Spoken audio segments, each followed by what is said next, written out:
My sister smiled like victory was guaranteed the moment I walked into the courtroom alone.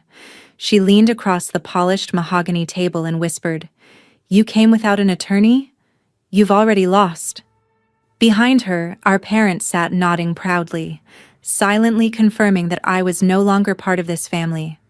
They thought they had successfully stripped me of everything I owned, leaving me defenseless against their high-priced legal team. But their smug confidence lasted only until their own lawyer opened my case file. I watched the blood completely drain from his face as his eyes scanned the paperwork. He trembled, leaning over to my sister to whisper, "Wait, this can't be right."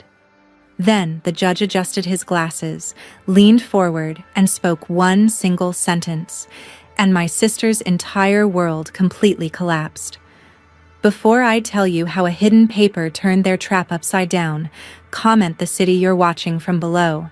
They say that blood is thicker than water, but they never tell you how easily it can choke you. My name is Clara. I'm 26 years old, and for as long as I can remember, I lived my life as a ghost in my own family. While my older sister Vanessa was the golden child who could do no wrong, I was the daughter who was simply tolerated. Vanessa got the designer clothes, the Ivy League tuition, and the proud smiles at the dinner table. I got the hand-me-downs, the cold shoulders, and the subtle, constant reminders that I just didn't measure up to their high standards. The only person who ever truly saw me, the only one who made me feel like I actually belonged in this world, was my grandmother, Evelyn. She was a fierce, independent woman who had spent decades building a highly successful luxury boutique business from the ground up. When my parents ignored my talent, it was Mimi who bought me my very first graphic design tablet. When they told me my dream of running an independent design studio was a waste of time, she just smiled, patted my hand, and whispered, "Let them talk, Clara. True strength doesn't need to shout. Just wait. Your time is coming." But 3 months ago, the absolute worst happened. Mimi passed away suddenly in her sleep, and the only true warmth in my life vanished. Before her funeral flowers were even dry, the heavy atmosphere in our family shifted from grief to pure, unadulterated greed. I watched in absolute disgust as Vanessa and my parents began eyeing Mimi's estate, like vultures circling a fresh kill. They had no idea that Mimi had left me one final secret promise. The vultures didn't waste any time. Less than a week after the funeral, Vanessa called a mandatory family meeting at Mimi's old house. When I arrived, a thick, official-looking document was already sitting on the table. Vanessa didn't even look me in the eye as she pushed it toward me. It was a copy of what she claimed was Mimi's final will and testament. My jaw dropped as I read the cold, clinical paragraphs. The family home, the substantial trust fund, and Mimi's thriving boutique business were all left entirely to Vanessa. But the cruelty didn't stop there. Vanessa leaned back in her chair, a cold smirk playing on her lips, and handed me a separate legal document. It was a formal 14-day notice to vacate my small studio apartment, which happened to sit on the edge of Mimi's property. "We need to prepare the estate for liquidation, Clara," Vanessa said, her voice dripping with synthetic sympathy. When I looked at my parents for help, my father just crossed his arms and sighed. "Stop being greedy, Clara. Your sister is securing our family's bloodline legacy. You need to pack your things and move on." Isolated and heartbroken, I went back to my studio that night to pack. But as I pulled down an old, built-in bookshelf against the far wall, a loose piece of wood gave way. Hidden deep inside the wall cavity was an old brass key taped to a worn leather ledger. My hand shook as I opened it. It wasn't a diary. It was Mimi's private financial logbook. As my eyes scanned the pages, the truth hit me like a physical blow. Mimi's boutique business wasn't thriving at all. Vanessa had been secretly managing the accounts for the past year, and through sheer incompetence and hidden greed, she had run the business deep into a mountain of crippling debt. Armed with the truth hidden inside that worn leather ledger, the grief that had been weighing me down suddenly transformed into a cold, sharp focus. The very next morning, Vanessa sent a smug text message asking if I had started packing my things yet. Instead of backing down or begging for more time, I sent a short, direct reply. I refuse to vacate the studio until I am presented with the original, certified court documents proving your legal ownership. My sudden resistance absolutely infuriated her. Vanessa wasn't used to the ghost fighting back. Driven by her own unchecked arrogance and desperate to hide her financial mess before anyone else looked too closely, she immediately hired a top-tier probate attorney. She aggressively pushed the court for a rushed emergency hearing, fully assuming that a broke, independent designer like me would be too intimidated to show up, let alone mount a defense. She thought she was setting an inescapable trap that would legally crush me once and for all. But what my sister didn't know was that I spent those 2 weeks quietly preparing my own counter-strategy. Following a handwritten note tucked into the back of Mimi's ledger, I bypassed the big-name corporate firms and scheduled a private meeting with a low-key, brilliant estate attorney named Marcus Vance. As I laid out the ledger and the old brass key on his desk, a slow, knowing smile spread across his face. "Clara," he whispered, looking up at me. "Your grandmother was 10 steps ahead of them. They are walking straight into a disaster."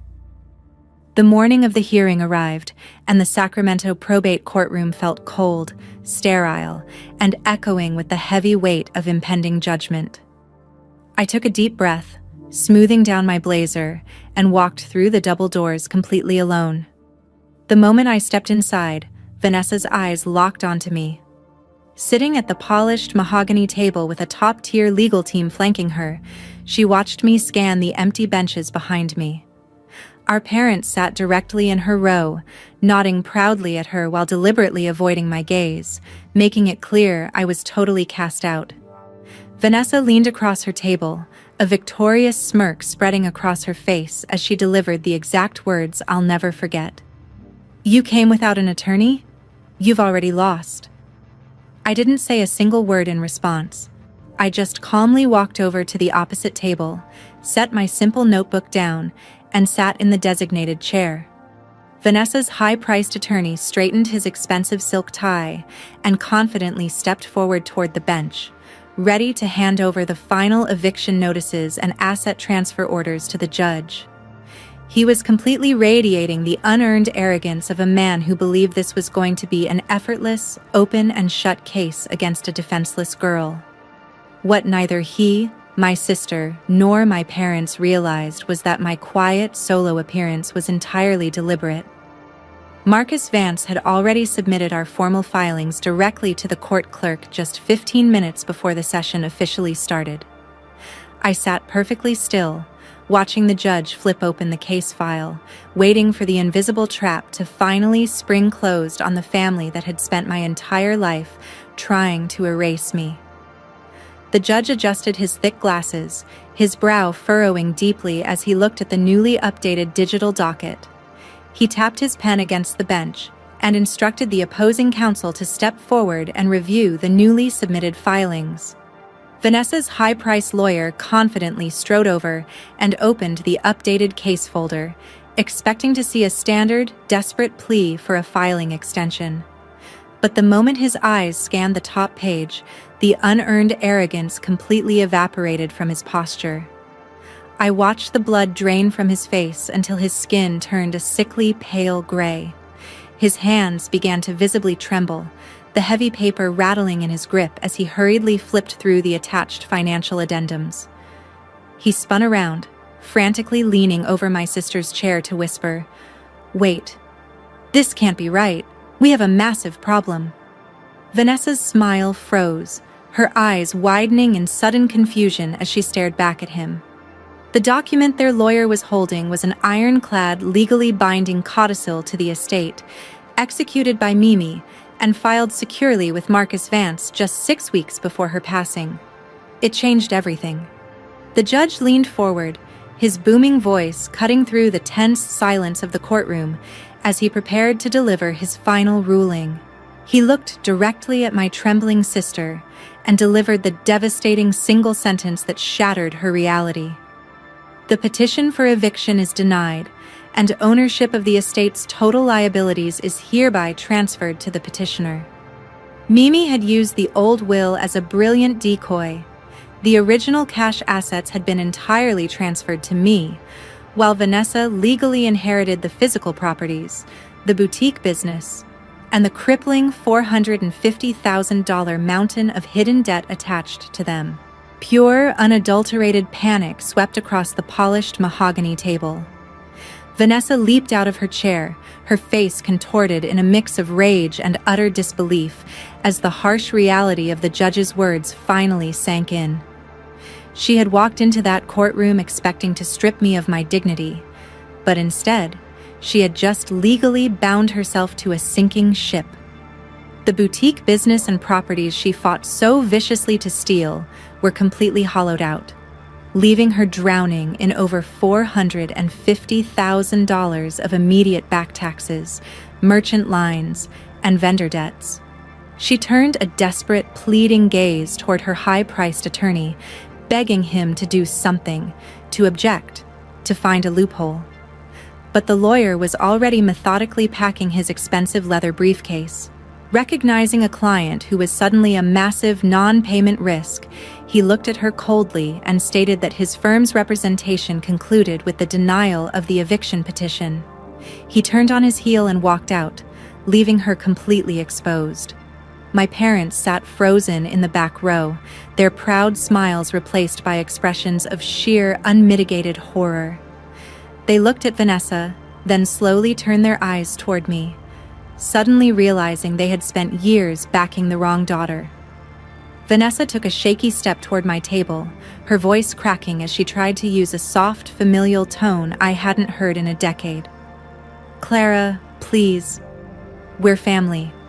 We can fix this together." I didn't say a single word.